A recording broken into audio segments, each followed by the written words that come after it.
$100 or any advance at $1,600. Lot number 68 is Juan Mirau's Personnage devant la mer.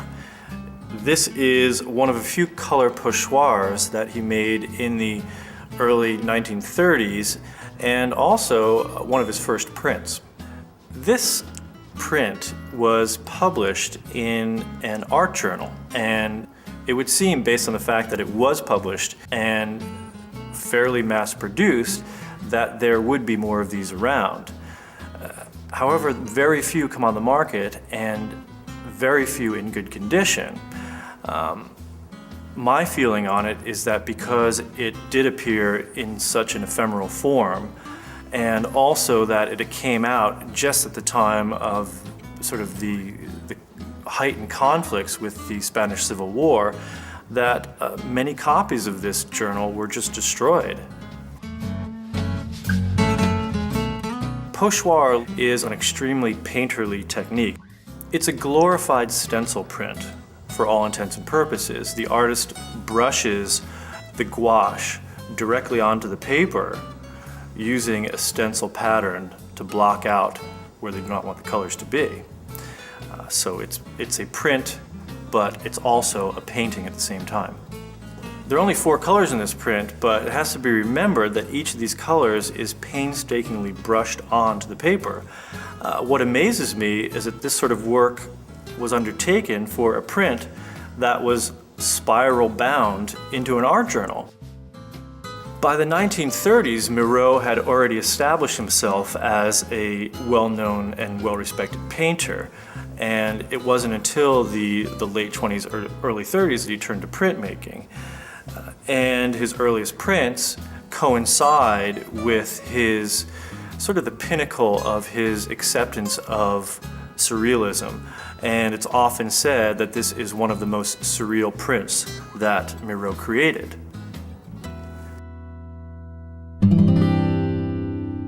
The sale continues with a catalog that consists of approximately 580 lots broken into 4 sections. These are 19th century prints and drawings, American and European works, and we conclude with a small selection of contemporary prints and drawings. Among the American works in the sale is Lot 230, which is Gustav Baumann's Redwood, one of 3 color woodcuts by Baumann in the auction, this dating from 1934. Baumann is considered probably the most important arts and crafts printmaker in America, the most important color woodcut artist who worked in the first half of the 20th century. Baumann was born in the Midwest, and after studying briefly in Chicago, met a friend who had been to the Southwest, to Santa Fe, and after talking to this friend, decided to take a trip there himself, and was smitten by the Southwest and never left. Baumann set up a studio in Santa Fe, and from that point on, nearly all of his subject material is drawn from the Southwest and the West. These are images imbued with colors that we think of when we think of the Southwest. Sunny colors like pinks and reds and yellows, earthen colors, these dark, rich greens and browns, and possibly even a rose color background suggesting a setting sun. Many people have the notion that woodcuts are more simplistic, roughly rendered images in black and white, and I think that comes out of the old master tradition of woodcuts and also the German expressionist woodcuts of the early 20th century, where you have these very stark black on white images. This all changed with American printmaking and artists like Arthur Wesley Dow, who came from England and established a printmaking art colony in Massachusetts and basically taught other artists to create colored woodcuts using multiple blocks. So for each color that you see on these colored woodcuts, the artist cut a different block and printed from that block on a single sheet of paper.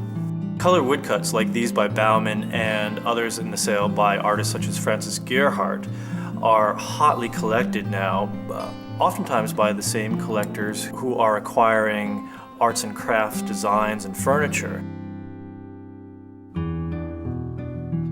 Lot 301 is another American print from the sale. It's Edward Hopper's Night Shadows, perhaps one of the most famous American prints of the 20th century. This is an etching dating from 1921. Hopper studied with Robert Henry in New York, who was one of the better-known Ashcan school artists, and Hopper was influenced by Bellows, another Ashcan artist, and Martin Lewis, who he became friends with and who he made his first etchings with. Initially, Hopper was a commercial illustrator, and from that, he moved into fine art. Hopper creates, like he does in his paintings, mystery and suspense in this etching through the setting, the perspective. You have this figure walking towards a corner, seen from an aerial perspective. There's a street light lighting the subject, which creates this wonderful chiaroscuro, this play between light and dark, and we don't really know what his presence on this corner means. Is he just some guy walking home from work? Is he being followed? Is there something more sinister? You never know with Hopper. It's this ultimate simplicity in the images, but in terms of the subject and the idea behind them, a great deal of mystery and suspense.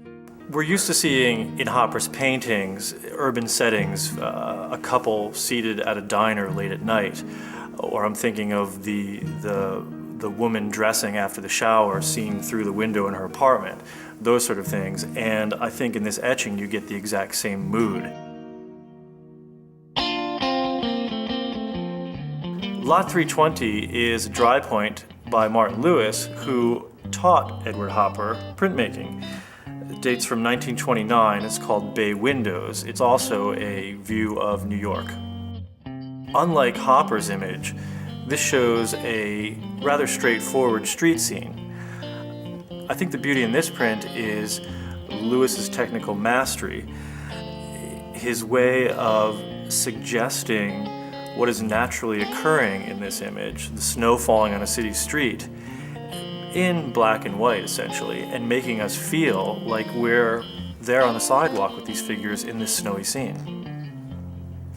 I think one of the appealing things with Lewis's prints is that they are so close to being photographic and representing the New York of the 1920s and 1930s.